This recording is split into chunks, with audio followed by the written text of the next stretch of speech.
మంచిర్యాల జిల్లా కేతనపల్లి మున్సిపాలిటీ వేదికగా రాజకీయం ఒక్కసారిగా వేడెక్కింది. చైర్మన్, వైస్ చైర్మన్ పదవుల కైవసం కోసం అటు అధికార కాంగ్రెస్, ఇటు ప్రతిపక్ష బీఆర్ఎస్ పార్టీలు సర్వశక్తులు ఒడ్డుతున్నాయి. నిన్న జరిగిన ఘర్షణల నేపథ్యంలో ఎన్నిక ప్రక్రియ వాయిదా పడగా నేడు పటిష్ట బందోబస్తు మధ్య ప్రమాణ స్వీకారానికి ఏర్పాట్లు పూర్తి చేశారు.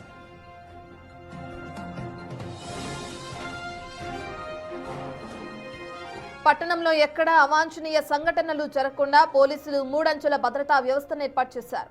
సాధారణ పోలీస్ బలగాలతో పాటు ప్రత్యేకంగా ఎస్డీఆర్ఎఫ్ బృందాలను కూడా రంగంలోకి దించారు. మున్సిపల్ కార్యాలయం పరిసరాల్లో 144 సెక్షన్ విధిస్తూ కట్టుదిట్టమైన చర్యలు చేపట్టారు.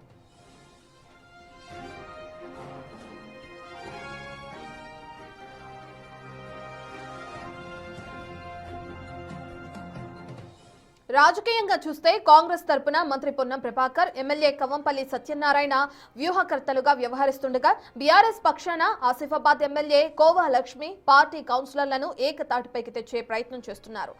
దీనికి సంబంధించిన మరిన్ని వివరాలని మా ప్రతినిధి ఇర్ఫాన్ అందిస్తారు. ఉమ్మడి ఆదిలాబాద్ జిల్లాలో 10 మున్సిపాలిటీలకు సంబంధించినటువంటి 10 మున్సిపాలిటీలలో 3 మున్సిపాలిటీలకి నిన్న చైర్మన్ ఎన్నిక అయితే జరగలేదు. ఆ ఎన్నికని ఈ రోజుకైతే వాయిదా వేయడం జరిగింది. మరి కాసేపట్లో ఇటు 3 మున్సిపాలిటీలు కేతనపల్లి, కాగజ్ నగర్, ఖానాపూర్ మున్సిపాలిటీకి ఎన్నికలు జరిగి ఉన్నాయి. అయితే ఇప్పటికే ఆయా మున్సిపాలిటీలకు ఆయా ప్రధాన పార్టీలన్నీ కూడా వారి ఇన్ఛార్జ్లను ప్రకటించాయి. అయితే ప్రస్తుతం మనం కేతనపల్లి మున్సిపాలిటీ వద్ద ఉన్నాము. కేతనపల్లి మున్సిపాలిటీకి సంబంధించి మంత్రి పొన్నం ప్రభాకర్తో పాటు ఎమ్మెల్యే కవంపల్లి సత్యనారాయణ, అలాగే బీఆర్ఎస్ పార్టీ నుండి ఆసిఫాబాద్ ఎమ్మెల్యే కోవా లక్ష్మి అయితే వీరంతా కూడా ఇన్ఛార్జ్గా నియమించడం జరిగింది. ఇటు మంత్రి కూడా ఇక్కడికి వచ్చేటటువంటి పరిస్థితి ఉంది. అయితే నిన్న జరిగినటువంటి సంఘటన నేపథ్యంలో ఇప్పటికే ఇక్కడ పోలీస్ బలగాలు కూడా మోహరించడం జరిగింది. ఒకసారి మనం విజువల్స్లో బిగ్ టీవీ స్క్రీన్ పైన చూపించే ప్రయత్నం చేద్దాము. ఇప్పటికే మున్సిపల్ ఎన్నికల చైర్మన్ల ఎన్నిక ప్రక్రియ అయితే ప్రారంభం కాబోతుంది. మరి కాసేపట్లో ఈ ప్రక్రియకు సంబంధించి ఇప్పటికే ఈ కౌన్సిలర్ అభ్యర్థులంతా కూడా ఆయా ప్రాంతాల నుండి ఈ మున్సిపల్ కార్యాలయానికి, కేతనపల్లి మున్సిపల్ కార్యాలయానికి చేరుకునే అవకాశం ఉంది. అయితే ఈ నేపథ్యంలో ఇప్పటికే పోలీసుల ఆధ్వర్యంలో పటిష్టమైన బందోబస్తును ఏర్పాటు చేశారు.